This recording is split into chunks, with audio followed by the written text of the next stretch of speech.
often read about marginalized communities in the global south, but there are also difficult communities in the global north. In today's coffee break with Urbana, we talk to Elin Fabre of Global Utmanning to discuss an interesting approach to community planning in Sweden called the Urban Girls Movement, where she works with young girls living in difficult communities. Yeah.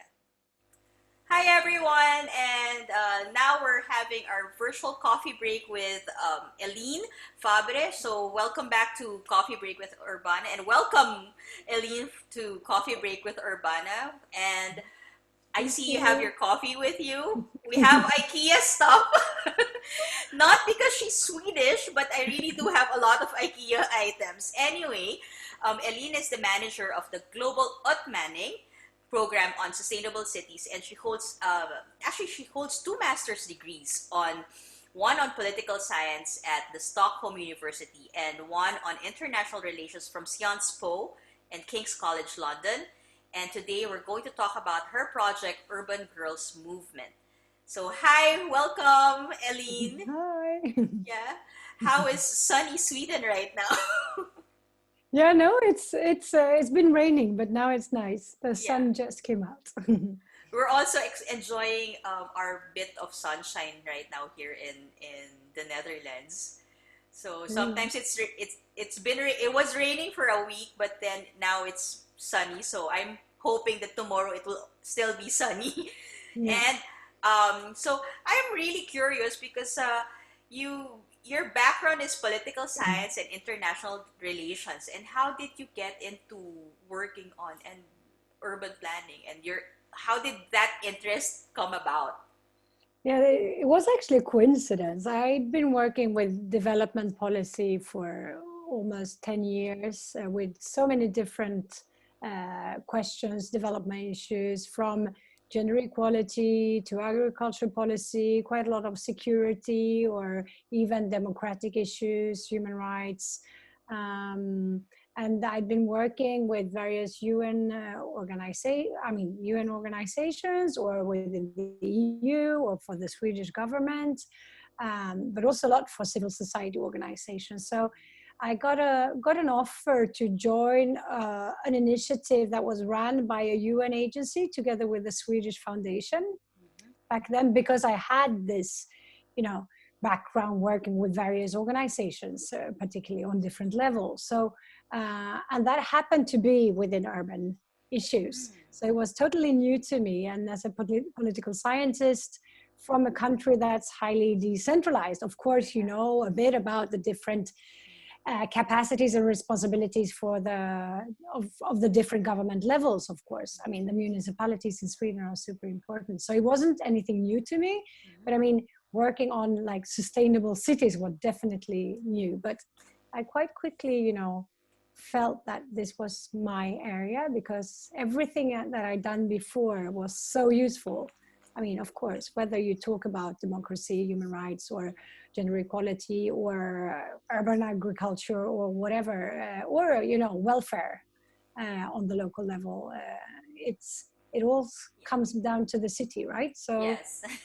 so I have a slightly different background, but I also came in from like kind of the advocacy and the policy side to the urban questions.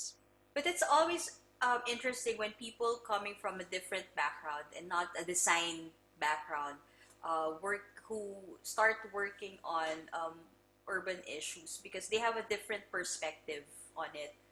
Um, that's But you I know think that my dream as a child was becoming an architect, so really which that's I never pursued. So I was too lazy to do the test to the entry test to the school. But so I guess I have something. I've always been yeah interested in the in built up environment and architecture. in the design of it, right? Yeah. Uh and then you're now working on urban girls movement, and from what I've read and from what I've heard from friends is that it was started really because targeting young girls to develop or plan their communities and looking at these girls from marginalized Yeah, sections of society. yeah. Um, how did this how did this idea really blossomed? It was actually really a fusion of our two programs. At the think tank, we have several programs, and I'm heading, as you said, the Sustainable Cities program. But me and my colleague from the Social and Health and Welfare program, we kind of made the same conclusions in a way from our different activities, and that was she was working on mainly development policy, and her conclusions were that if we don't focus on women in difficult areas, mainly like conflict areas, it will be difficult to meet the SDGs, basically. And from our point of view, we had seen globally, but to a large extent in Sweden and in the Nordic countries, that like the social issues within urban planning were lacking behind. And particularly when it came to participatory processes, we had much to learn from the Global South, for example. So we started this mapping together in this intersection between like social, health, welfare, and sustainable cities, looking at organizations, development organizations or community organizations worldwide that had been working successfully with young women or girls in participatory processes to, enhance their living conditions on a local, hands-on level. So that's how it started, and she came up with this Urban Girls Movement It's name, which I nice. It's still like love. a very girl power. That's very nice. Actually, I watched the video that you also sent us, and we're going to. By the way, people, we're going to link all those videos in this post. So in the description box, and you have now a pilot in Butchkirka. Yeah. In yeah. So, the idea with the initiative is really to create like a multi-stakeholder alliance, I would say, to make professionals more comfortable working with various stakeholders, but girls in the community in particular. So we really want to be the platform for researchers, architect companies, international organizations, civil society, grassroots organizations, but also politicians and obviously civil servants in the municipalities or in the regions. So we've been trying out all these good practices and tools that we found out there globally. So we put them together and we created like a method, like a process that we tested in Botkyrka, which is a municipality south of Stockholm, which is considered one of the most difficult areas in Sweden. And we've been working there for 2 years, really, trying to develop this method. And now when we completed that work, we're moving forward together with UN Habitat, which is the UN program for sustainable cities mainly, to build like a digital toolbox, so other cities could benefit from the same methodology and the same tools. And we really try to develop like the digital parts of the toolbox, like working in Minecraft, for example. Oh, that's great because I'm also interested in that. So the idea is to bring it to different cities, not just in Sweden. And are you planning on expanding it to across Europe or in Asia and Definitely. Africa? It's a global initiative now, and we provide the toolbox, and in a first phase we will be working in 3 cities. We will be working in Johannesburg first, Oh, nice. and then Oh yeah, I saw that in the video.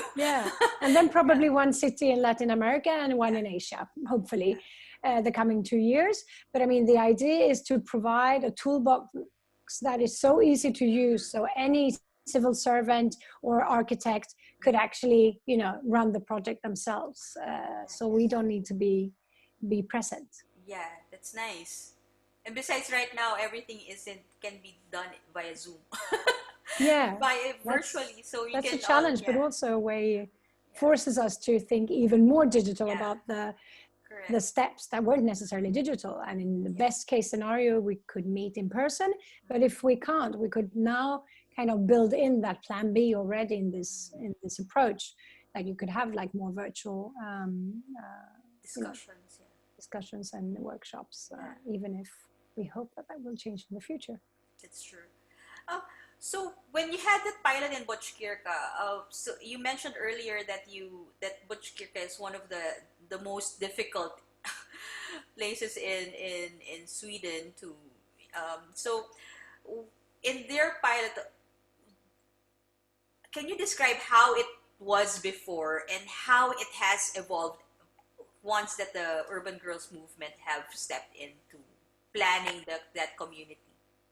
Yeah, just to give a quick background, I mean, during the 60s in Sweden, there was a huge shortage of housing. So there was a like national strategy to build something that came to be called the Million Program. So you built 1 million housing units in a very, very short period of time. I think it was actually the quickest, I mean, shortest period, most units historically in the world, actually. So what they did, as in many other cities at that time, you built, you know, larger units in the suburbs, close to the metro station, but still, you know, very functionalist and quite far away from the city center. So, I mean, you've seen the situation evolving in many European cities and in cities all over the world with segregation and growing social difficulties. As, I mean, for those that could choose to live elsewhere, they would live elsewhere, and those that couldn't choose would, you know, end up in these areas. But also our conviction is also that inequalities could be built in the physical environment. So if you live in an environment that is just, you know, large units, large parking lots, nothing else, I mean, it will not be a good stepping stone for a future successful life necessarily. So we really wanted to work together with the municipalities in trying to push them to work more with the citizens, because I mean, you can't tear it down, and you shouldn't tear it down and build everything up again. You should complement and add good features to this kind of empty environment.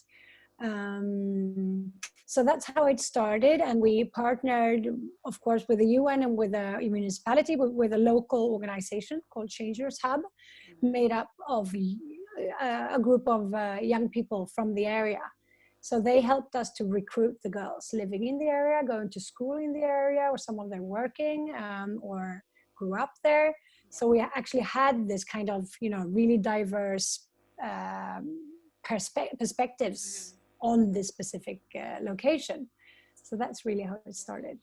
And the girls in the urban girls movement are around what age? Yeah, so we say usually they're around 14 to 25. And I would say the majority are around 18, 19. So, I mean, sometimes a bit younger and then almost adults. Well, 25, you're obviously an adult, but you're still a young woman. Yeah, but it's nice to be working with a younger set of girls, I guess. So because they have fresher ideas, and They're they not probably. only fresher ideas. I mean, what's been very interesting, and that's what we wanted to try. I mean, now within this debate on participation, we know that municipalities run, you know, focus groups, reference groups, and I mean, it's never ending. You need to do it with the women, you need to do it with the kids, you need to do it with the difficult boys, you need to do it with the disabled, etc. So it's never ending. So what we wanted to try to do is, like, if we do it with these girls that represent a bit of everything already. So I mean, you need a variety of differences within the group of girls. Could we kind of easen up this process to show municipalities that this is, if you can't do it all, it's don't worry. I mean, you could do this, and you will get the other perspectives as well. And the process has really shown that, you know, these girls think a bit about themselves, and they're the only ones that think a bit about themselves, because we tend to forget them totally, but they also think and they think a lot about the others. So they think Yeah. about their granddads, their younger brothers, their grandmother in a wheelchair, or they think a lot about the environment. And of course, they don't drive a car, so they think a lot about, mobility and transport issues. All of a sudden, you kind of have this group with lots of perspectives and quite humble group thinking a lot about society as a whole. It's interesting because the previous episode with Dr. Mary Racelis, she's a sociologist from the Philippines, and she also mentioned that working with the community, she works with urban poor communities in. Mm.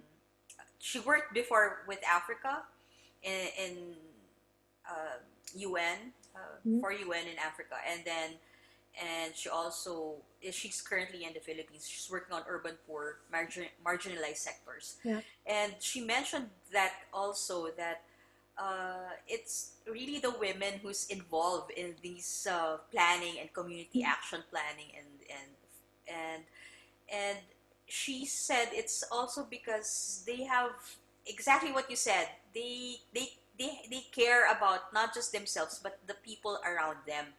They really have that perspective. Mm. But most of the time she works with the older set. Yeah. So it's interesting that even like younger set, it's really Mm. it's women and girls have that view Yeah, with their they've on been their forced historically. yeah. I mean, I think like traditionally to Yes, that's think true. about, Yeah. you know, So you're when I responsible for yeah someone around you, so then yeah you can't just take it away. and You'll it's think true about them. because even in Africa, the women are the ones who are deeply affected when there's Yeah, no water. yeah, When about when you talk about water scarcity and yeah, security, it's the women because they're the ones who fetch the water yeah. most of the time. That's kind of the case we want to make with this project as well, because it's supposed to be global and talking about water or sanitation, for example. I mean, of course, women are affected about of a scarcity of water, as you said, exactly, in a poorer rural environment, for example, in one way, but they will be highly effective in like a rough neighborhood suburb to a capital, as in the Botkyrka situation. Because if you don't have public toilets, for example, I mean, it's different, but it's still, the issue is still there. If you don't have public toilets, the girls will not be able to stay in a public space. The Yeah, boys will just, go around the corner, but the girls will need to leave. So they will be yeah, able to stay for an hour or so, and then they need to leave. But if you have the public toilets, the girls can stay yeah, for a longer period of time. So I mean, different levels of difficulty around water and sanitation, but it's still there. yeah. And with that also, that adds also another complexity because if you don't provide water or hygiene Yeah, sanitation facilities, there's also another level on the security of the women. of So course. yeah, so it's that's there's so many levels. So if you address the need of the women, you actually address a bigger whole. Yeah. Yeah, But that was also a thing that we wanted to come around in a sense, because when you talk about women and girls in urban environments and in public space in particular, also given the situation we've been following in India on yeah, public transportation, and so we talk so much about security and safety issues, and we wanted to come around that because we say, oh, it's so unsafe, so what can we do? We could put guards here and there, but I mean, we really felt also that like a place, a good urban space will be safe. mm-hmm, mm-hmm, But so if the place isn't safe in itself, if it hasn't taken the right measures into consideration from the beginning, I mean, you could put lots of, cameras and stuff, but it will yeah, never get to the core. So we wanted to get around. I mean, safety will be a added value on top of everything else, but that's not the issue we're treating. And we actually ask the girls, most people that get out into a rough area, they would say, oh, the security. But when you talk to the girls, they will be talking about so many other things as well that in itself will enhance security. So seeing so it yeah. as a product on top of it, not as the main focus. Yeah. So when you talk to the girls about security, what do they usually say? So we actually try to not talk that much about Okay. security. All We right. try to listen to the girls. I mean, that's our role, to really provide the space and give them the voice to be heard and listen. Um, and I mean, not put words in Yeah. their mouth, Okay. you know, like, so what about the Yeah. security situation? So we were like, what Yeah. doesn't work and what works in Mm. your community or in this space? And they would, Mm. I mean, they would mention the safety issues, but they wouldn't focus mainly on that, because for them, for example, if you have if you manage to make a place attractive to different populations, they would feel safe. If they know that the kids can play around, older grandparents, for example, could hang around, sit on a bench, not far away from where they're, you know, spending time with their girlfriends, they would feel safe. If it's not just an area of transit, if it's a place where people actually want to stay, that That's creates safety and yeah. security for these Yeah, kind of because groups. people are there. Yeah, People are and not it's being cameras used. Yeah, it's and being used. Yeah. So when I you mentioned about the cameras and uh, that's interesting for me because I also recently talked to this specialist on smart cities, and so how do they feel with having those cameras in public spaces? I mean, they don't really think They it's don't. the way to go. Uh, They think, I mean, they think, as exactly as I said, building yeah, places where people yeah, want to spend time yeah. is the solution.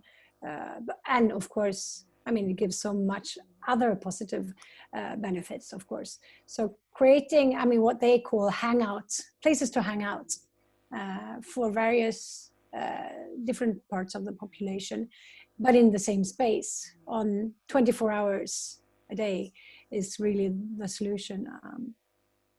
Yeah. For them. So we had consultations with boys too, and that was super interesting, because the only one that put out security guards and cameras and fences were We're the these boys. boys. And the girls, they were reflected on it and were like, no, that's not the solution. That's just like taking an aspirin when you have a headache, right? But if you have a headache coming back, then you might ask yourself, why do I have a headache?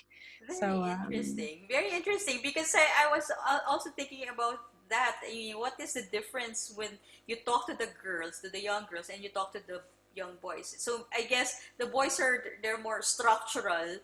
No, we need this and we need we need that. But the girls are more introspective and the I guess the feeling of having a space that is safe mm, regardless of whether you put that camera or not, it yeah, has to have a feeling yeah. of safeness Mm. and security. I guess that's what Even, what yeah, and I think they're that feeling comes from a place being useful, you know. yeah. I mean, if you spend time in a specific area, because I mean, you can do things, you can do your errands, but you could also meet people, and it's useful, and then it becomes safe in a way. So this the community that you had this piloted. How many households are there? Oh, it's quite a lot. Ooh, I It's couldn't big. say really in this It's a big specific area. area. So it's one of the main areas in a Okay. large, really large municipality Yeah. south of Stockholm. So it's the region of Stockholm, and you have this is one of the largest municipalities on the south side, and this is one of the rough Yeah. neighborhoods but it's quite a large area called Fittja in the northern parts of this. So it's you have the subway. It's not that far from the city, but far enough to not be attractive Yeah. to all groups with better incomes, etc. And when is the Johannesburg start or has it started? It has started, but then with the COVID Yeah. situation, of course, and Johannesburg being in lockdown, we are pushing. I mean, we're pushing the start forward, but I hope we will be able to start this summer or in September at least. Yeah. And the good thing is that we will have the digital toolbox ready by then, so we could really Please start don't testing. forget to send me a copy of that one, and then we can also broadcast that one. We would love that, and we could Yeah, invite some of the girls or the people from the municipality, perhaps. yeah, To, that would be to, nice. And also, I would also like to know how the Johannesburg is working, because it would be interesting to find out if there's also at the end of this project that you have, or actually it's not going to be the end because it's going to be replicated, right? That's the I idea. hope so. But it would be nice to, for like the first three, if you're going to have, you already have one in Europe, and one in Africa, one in Latin America, and probably in Asia, and then you have the four that cuts across, and then you find out what is common and what is Yeah, different, and then is it cultural, yeah, is it, it would be interesting to have a study on yeah. that.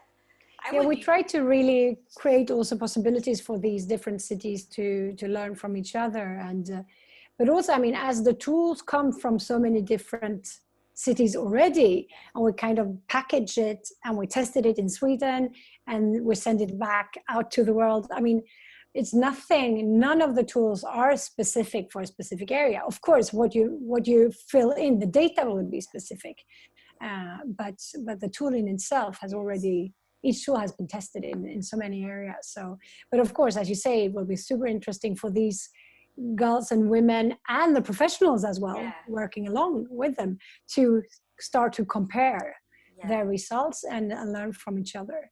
So yeah, we that try to compile that as well in the toolbox, really ways of sharing results, that because would that's be great. kind of what we feel lacks as well. Yeah, There's so many good projects, but no one has the time, exactly. effort, or money to actually, as you say, analyze or put it together Yeah, or send it out there and yeah, spread it. So yeah. that's what we try to do. And I guess we should also help each other to Exactly. yeah, we have to help each other in propagating good practices. Exactly. So Exactly. yeah, um I would like to now go to, because we've talked about a lot of things, and we've actually covered a lot of things from my questions. I I think I would like to ask you, what advice can you give the young people out there who would like to do the same thing?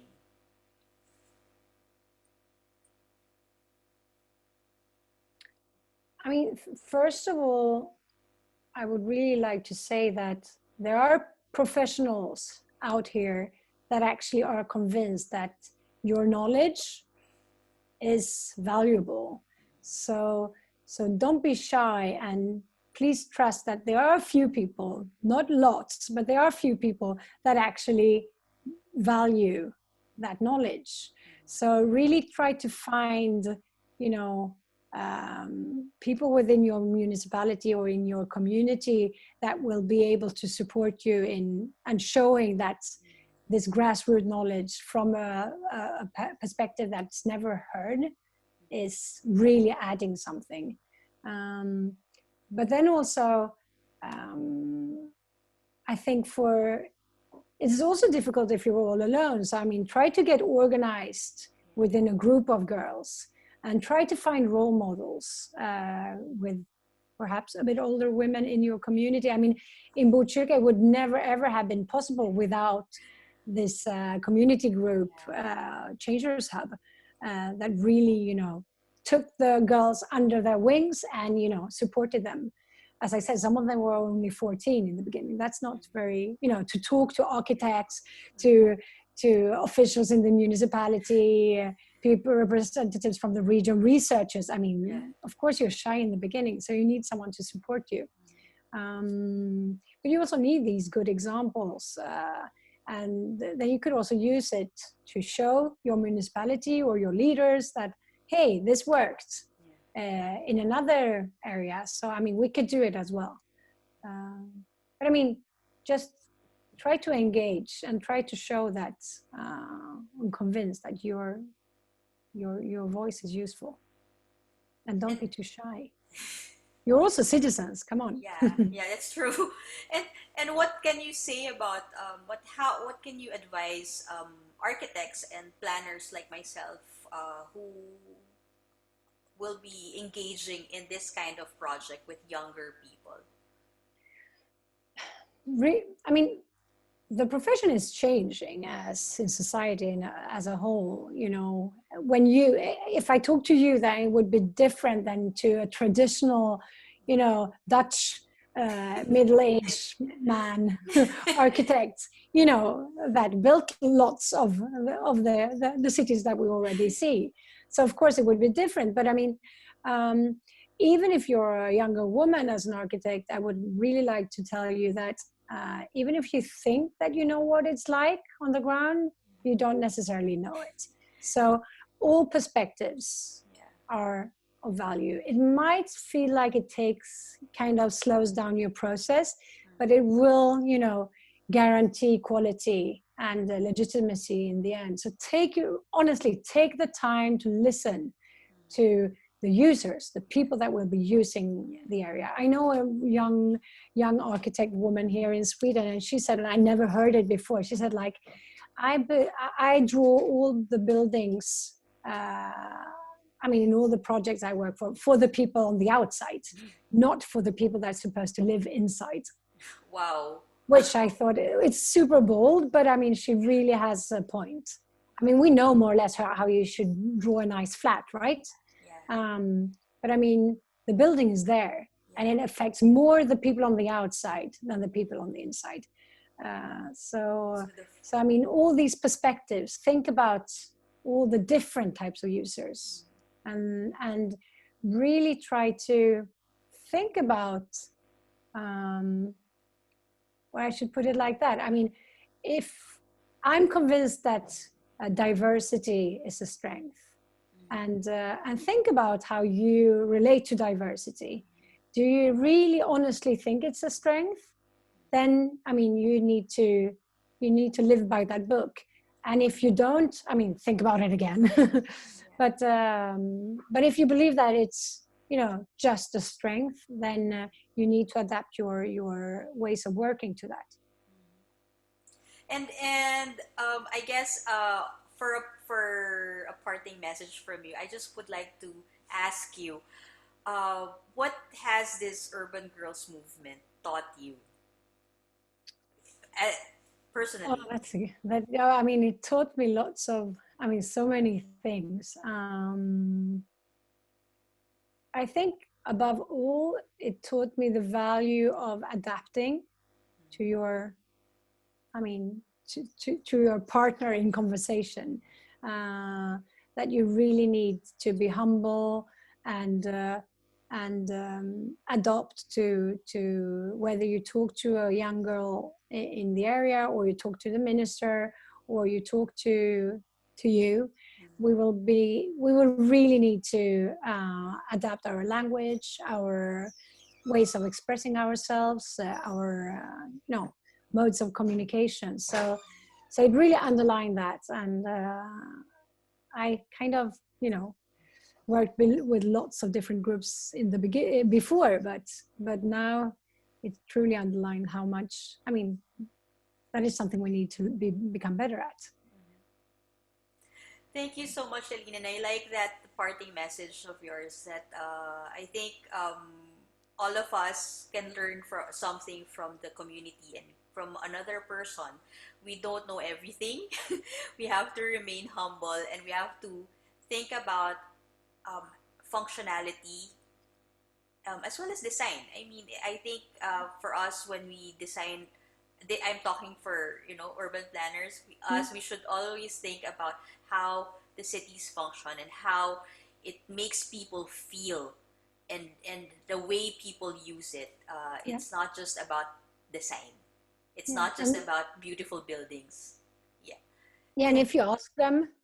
Yeah. if you ask the users, they will tell Yes. you. They will tell you what. You just need to ask. Yes, that's true. Thank you so much, Eileen, and it was such a Thank lovely, you. enlightening conversation. Thank you. And I love this coffee break. Thank you Yeah, so me much, too. and here's to our Cheers. IKEA stuff. Thank you, Thank you. and Bye. hope to see you soon. Yeah, Bye. I'll send my Johannes colleagues to Absolutely. you. Thank you.